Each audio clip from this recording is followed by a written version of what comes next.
அனைவருக்கும் வணக்கம். நான் வேல்முருகன், கோவை தெற்கு தொகுதியோட சுயேட்சை வேட்பாளர். என்ன ப்ராப்ளம்னா இப்போ கலெக்டர் எதுக்கு பார்த்தீங்க? இப்போ பார்த்தீங்கன்னா நான் கோவை தெற்கு தொகுதியில் சுயேட்சையாக போட்டிடுறேன்.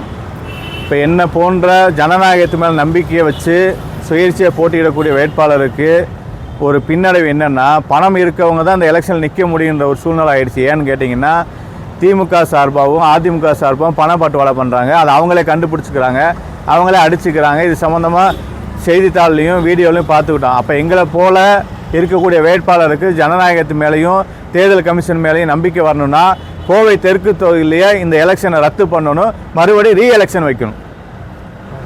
அது மாவட்ட ஆட்சித்தலைவரை கிட்டத்தட்ட ஒரு 3 மணி நேரம் வெயிட் பண்ணி சந்தித்தோம்.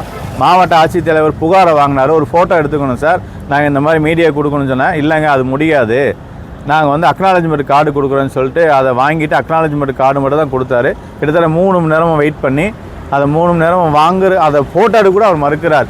என்ன கேட்டால், இந்த தேர்தல் ரத்து பண்ணுறதை விட மாவட்ட ஆட்சித்தலைவரும் மாற்றணும், அப்போ தான் கோவை மாவட்டத்தில் நேர்மையான தேர்தல் நடக்கும்னு நாங்கள் விரும்புகிறோம். என்ன போன்ற சுயேட்சை வேட்பாளர் சொல்லக்கூடிய ஒரு கருத்தை தமிழ்நாடு தேர்தல் ஆணையம், மத்திய தேர்தல் ஆணையம் மனசில் வச்சு மாவட்ட ஆட்சித்தலைவரையும் இந்த கோவை தெற்கு தொகுதியும் இந்த தேர்தல் ரத்து பண்ணணும், இந்த மாவட்ட ஆட்சித்தலைவர் மாற்றணும். இப்போ திமுக தரப்பில் என்ன கொடுக்குறோம் கேள்வி பார்க்கல, நாங்களே கண்கூட பார்க்குறோம். தங்க காயின் கொடுக்குறாங்க, பொருள் கொடுக்குறாங்க, பணம் கொடுக்குறாங்க. இந்த மாதிரி நாங்களே நேரடியாக பார்த்துருக்கோம். அதனால் தயவுசெய்து கோவை தெற்கு தொகுதியில் இந்த தேர்தலை ரத்து பண்ணி மறுபடியும் மறு தேர்தல் நடத்தணும்னு சொல்லிட்டு மாவட்ட ஆட்சித்தலைவர் தலைவரையும் தேர்தல் ஆணையரை கேட்டுக்கொள்வோம். ஜனநாயகம் வெல்லணும், தேர்தல் ஆணையம் நியாயமாக நடக்குதுன்னு மக்களுக்கு தெரிஞ்சுக்கணுன்னா தயவுசெய்து கோவை தெற்கு தொகுதி தேர்தலை ரத்து பண்ணுங்கள்.